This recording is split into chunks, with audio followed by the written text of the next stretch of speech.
반갑습니다. 주식 탐구생활 전지인입니다. 이번 주 페이팔이 비트코인을 비롯한 암호화폐를 통해서 결제 지원을 하겠다, 이런 발표를 했습니다. 이 소식이 전해지자 관련주들이 급등락하는 모습을 보였는데요.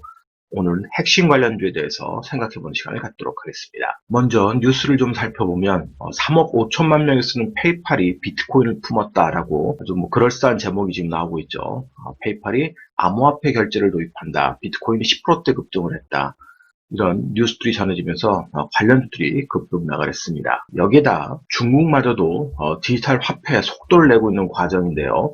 이미 공개 테스트를 진행해서 6만여 건의 거래가 성사되면서 성공적으로 마무리했다는 소식도 전해졌었죠.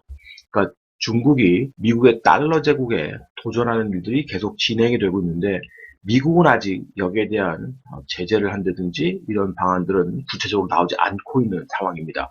미국이 과연 어떤 식으로 이 디지털 화폐 시장에 진입을 할 건지 상당히 시장의 관심이 고조되고 있는데요. 올 초만 해도 이 주요국들의 CBDC 대응 현안을 좀 살펴보면, 이 CBDC는 중앙은행의 디지털 화폐에 대한 약자로 보시면 됩니다. 이미 유럽을 비롯한 선진국들은 이 디지털 화폐 시장에 진입을 지금 저울질을 하고 있는 상황인데요.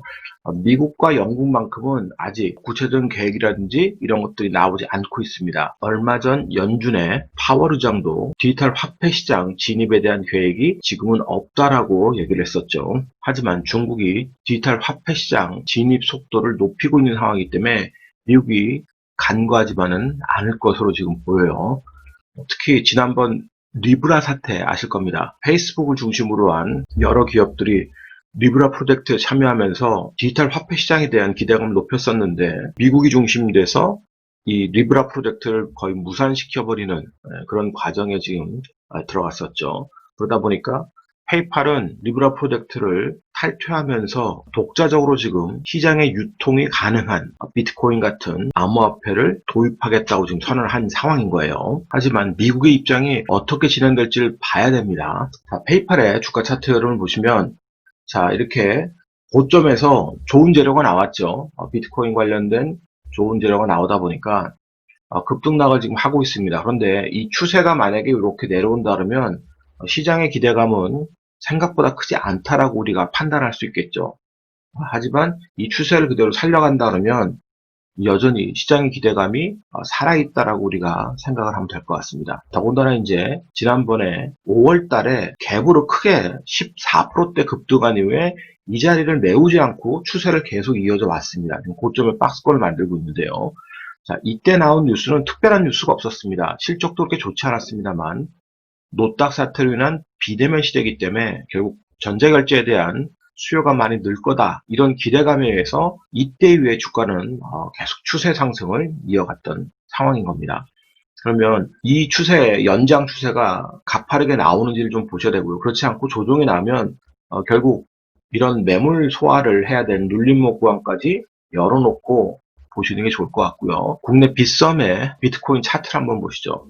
정말 멀미할 정도로 급등하면서 버블을 만들었다가 그 버블이 주저앉는 그런 모습이었습니다. 자, 버블이 주저앉을 때는 거래가 가파르게 줄어들면서 이 바닥권에서 대량 거래를 많이 유발했어요. 투매를 유발시킨 거죠. 자, 기술적인 문제들을 여러분들이 잘 이해하실 수 있을 겁니다. 자, 투매를 만들어 놓고 또 옆으로 거래가 죽으면서 계속 횡보 구간을 만들었습니다. 자, 그리고 재료가 없다면 또 2차 투매가 나올 수도 있었을 거예요. 자, 그런데 재료가 나왔죠. 바로 리브라 프로젝트에 대한 재료가 나오면서 다시 또 급등을 했습니다. 자, 그리고 리브라 프로젝트 무산 우려가 나오니까 그대로 다시 또 주저앉았어요. 자, 그런데 이 주저앉을 때 이 저점이 앞전의 저점 위에서 형성됐다는 것은 디지털 화폐 시대에 대한 기대감이 이제는 진짜로 반영이 되려고 하는 분위기가 있다는 소리입니다.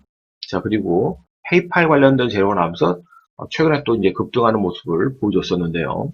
자, 이렇게 급등락을 하는 과정에서 기술적으로는 저점이 높아졌다라고 하는 의미가 있는 거고요. 그리고 이 고점에 있는 매물대가 상당 부분 이 저점대에서 녹아내렸다는 부분이 기술적으로는 의미가 있는 겁니다. 자, 그러면 이제 앞으로 이런 추세, 지금 이 바닥이 쭉 다시 새로운 추세를 만들고 가려면 어떻게 해야 되겠습니까? 디지털 화폐에 관련된 재료가 계속 나와야 되겠죠.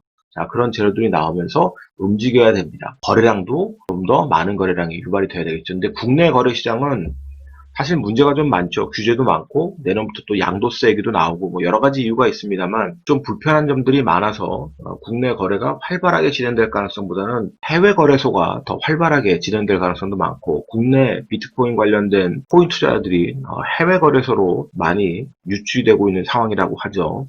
그래서 비트코인에 대한 움직임을 보면서 국내 관련 종목들도 대응하는 게 좋을 것 같습니다. 국내에서 가장 거래가 많이 되고 있는 빗썸을 운영하고 있는 빗썸 코리아의 주요 주주 현황을 보면 보시다시피 상장사인 비덴트하고 옴니틀이 있습니다. 옴니틀은 최근에 상호를 변경을 했었죠.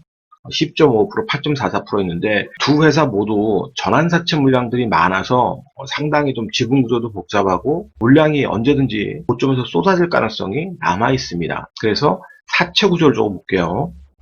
자, 비덴트 같은 경우도 사채를 꾸준하게 발행을 했는데요. 11회차에 대한 전환 가능 주수도 870만 주 이상 있고요.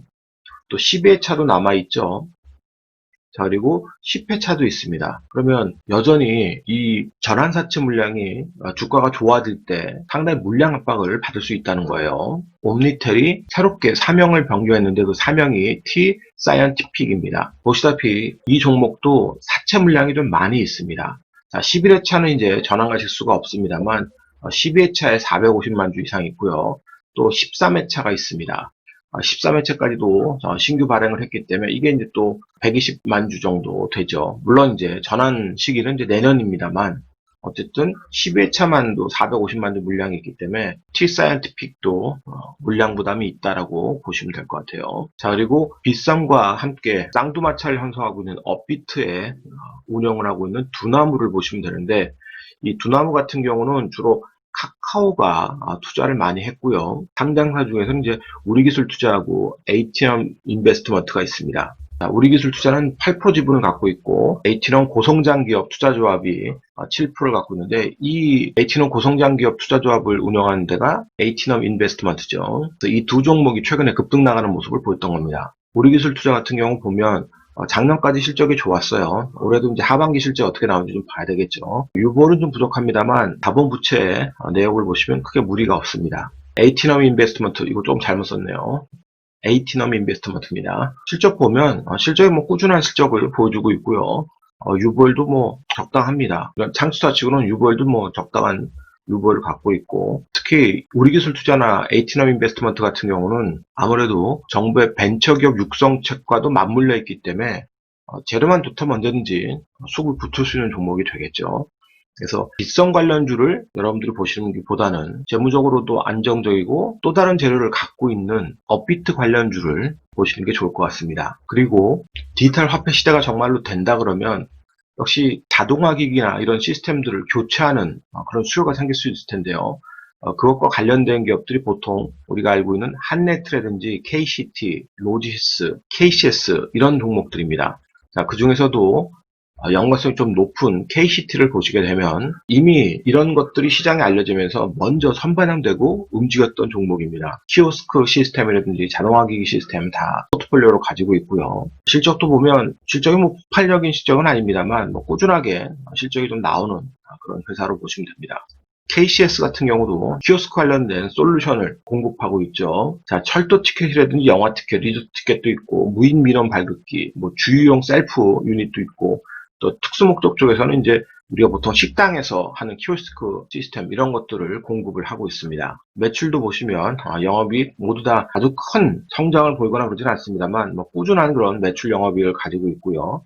재무구조도 안정을 한 그런 재무구조를 갖고 있습니다.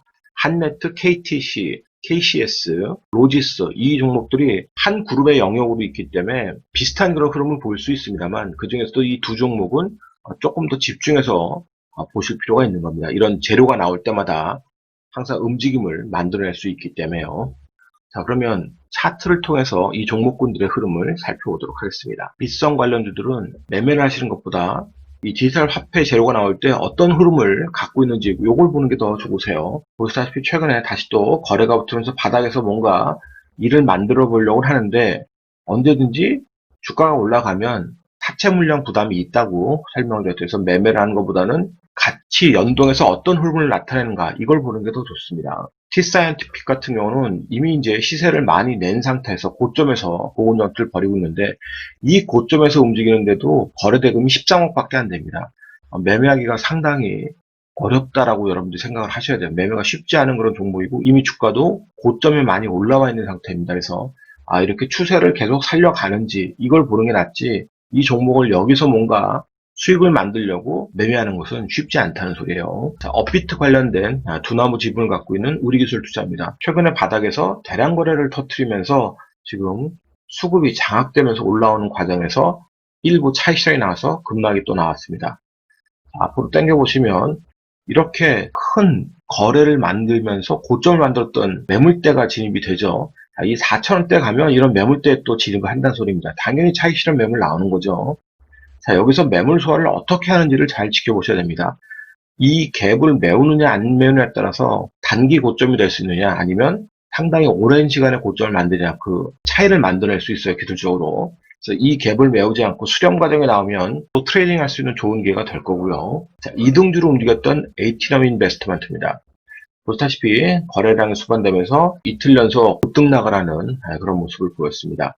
자, 앞전에 미리 움직였던 이 고점에 진입하니까 역시 흔들리는 모습을 보여주고 있죠. 자, 그렇지만 두 종목이 수급에 따라서 대장주가 서로 엇박자 낼 수도 있고요. 같이 갈 수도 있습니다. 그래서 어느 것이 수급이 먼저 붙고 후발로 붙는지 이걸 장중에 파악을 좀 하시면서 보면 매매할 수 있는 또 기회가 될 거예요. 키오스크 관련주로 이미 시장에서 급등을 먼저 만들어냈던 KCT입니다. 자, 급등을 하고 다시 원위치 돌리는 과정입니다. 자, 이렇게 주가가 조정이 깊어지고 있는데 거래 대금은 크지 않습니다. 올라올 때 거래도 크지 않았는데 내려올 때도 역시 거래가 크지 않죠. 자, 급등 나가고 있는 종목이기 때문에 이 종목이 수렴 과정을 좀 더 만든 다음에 여러분들이 대응하시는 게 좋을 거예요. 자, 반면에 최근에 이제 재료가 나오면서 급등하고 있는 KCS입니다. 조금 주가를 당겨보면 이 앞전에 또 이렇게 급등했던 배경이 있기 때문에 이 자리에 오니까 또 흔들리는 거예요. 자, 흔들리는데 다시 또 거래를 만들면서 장악 시도를 하고 있는데 이 위에서 수렴하는 과정이 나면 상당히 좋은 모습을 보여줄 수 있습니다. 자, 같은 그룹에 엮여져 있는 한네트입니다. 추세를 계속 만들고 왔는데 매매하기가 이 고점의 고공전투에서 쉽지가 않습니다. 거래량은 아주 좋은 거래 보여주고 있죠. 자, 이 종목이 어떤 흐름을 만들어내냐를 예의주시하시면 되는 겁니다. 이 박스를 만들고 이 박스에서 이탈하지 않고 움직이느냐. 이 박스는 이 고점의 박스를 얘기해 주는 겁니다.